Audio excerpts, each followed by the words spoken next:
আজ একটা কথা না বলতে খুব ইচ্ছা করছে যে আমরা পুরুষরা না কিছু সময় কান্না করতে চাই না, কিন্তু আমাদের কান্না করতে বাধ্য হয়।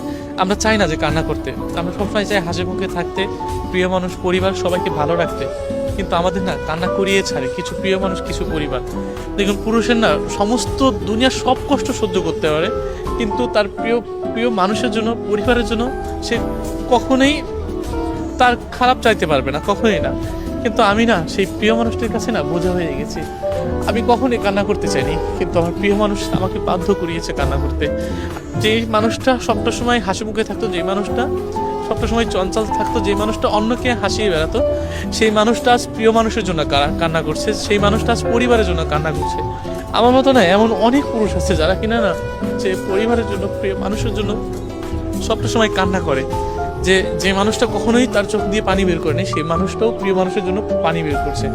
তবে দেখেন যে প্রিয় মানুষটা কতটা ভয়ানক হলে তার প্রিয় মানুষের জন্য চোখের পানি ঝরে, বা সেই মানুষটা তার চোখের পানি ঝরিয়েই ছাড়ে। পুরুষরা না এমনই, জানেন, যে কিছু সময় না খুব স্বার্থপর হয়ে যায়, যে নিজের ক্ষতি হবে, নিজের খারাপ হবে, নিজের ভালো হবে না জেনেও পরিবার তার প্রিয় মানুষকে সবটা সময় ভালো রাখার চেষ্টা করে। আমি এমনও পুরুষ দেখেছি, এমনও ছেলে দেখেছি যারা কিনা জানেন যে প্রিয় মানুষের মুখে একটু হাসি মুখ ফুটিয়ে তোলার জন্য দিনের পর দিন কষ্ট করেছে, দিনের পর দিন কষ্ট করে যাচ্ছে যে একটুখানি তার প্রিয় মানুষের মুখে হাসি ফোটাবে বলে।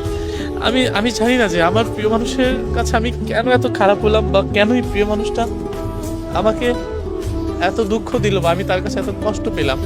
আমি তো তাকে সবসময় ভালোই রাখার চেষ্টা করেছি। আমার মতো এমন অনেক ছেলে আছে, অনেক পুরুষ আছে যে কিনা রাতের পর রাত কান্না করছে, জীবন্ত লাশ হয়ে এখনো বেঁচে আছে। হয়তো তার জীবনটা আছে, কিন্তু তার মনটা জীবন্ত লাশ হয়ে গিয়েছে। আমি জানি না যে আমার দুঃখটা, আমার কষ্টটা আমি তাকে কিভাবে বোঝাই, কিন্তু বিশ্বাস করেন যে দুনিয়ার কোনো ছেলেই না সহজে কান্না করতে চায় না। যে তার প্রিয় মানুষ যদি তাকে ছেড়ে যায়, বা তার প্রিয় মানুষ যদি তাকে কষ্ট দেয়, সেটা যে কোনো পুরুষ না অনায়াসে কান্না করে দিবে, আমি বিশ্বাস করি। আর পরিবারের কথা কি বলবো, কিছু পুরুষ না এমনও অত্যাচার, এমনও কষ্টে থাকে যে তার কান্না করতে বাধ্য হয়। যে পুরুষ জাতি এমনই যে সমস্ত কিছু দিয়ে না তার পরিবার, তার প্রিয় মানুষকে ভালো রাখতে চায়। তবে আমার ক্ষেত্রে না এমনটা হয়েছে যে আমি আমার প্রিয় মানুষের জন্য হয়তো আমি কিছু কি করেছি আমি জানি না, হয়তো আমি আমার প্রিয় মানুষের কাছে এমন কিছু করেছি, বা এমন কিছু হয়েছি, বা এমন কোনো অপরাধ করেছি যে আমাকে কান্না করিয়ে ছেড়েছে, বা আমি কান্না করতে এখন বাধ্য। আমি জানি না যে তার কাছে আমি কিভাবে, বা তার ভালোবাসাটাকে আমি কিভাবে পাবো, বা আমার ভালোবাসাটাকে তাকে কিভাবে বোঝাবো, আমি জানি না। কিন্তু বিশ্বাস করো, আমরা কখনোই ছেলেরা না কাঁদতে চাই না, কিন্তু তোমাদের ভালোবাসা বা তোমাদের কিছু ছলনা থাকে যেটার জন্য আমাদের কাঁদতে বাধ্য করে। আমি জানি না যে তার কাছে আমি কিভাবে ভালো থাকবো। আমি আমি আমি আমি বেঁচে আছি, কিন্তু আমি একজন জীবন্ত লাশ হয়ে আছি। পুরুষ বড়ই কপাল পোড়া, সত্যি কপাল পোড়া।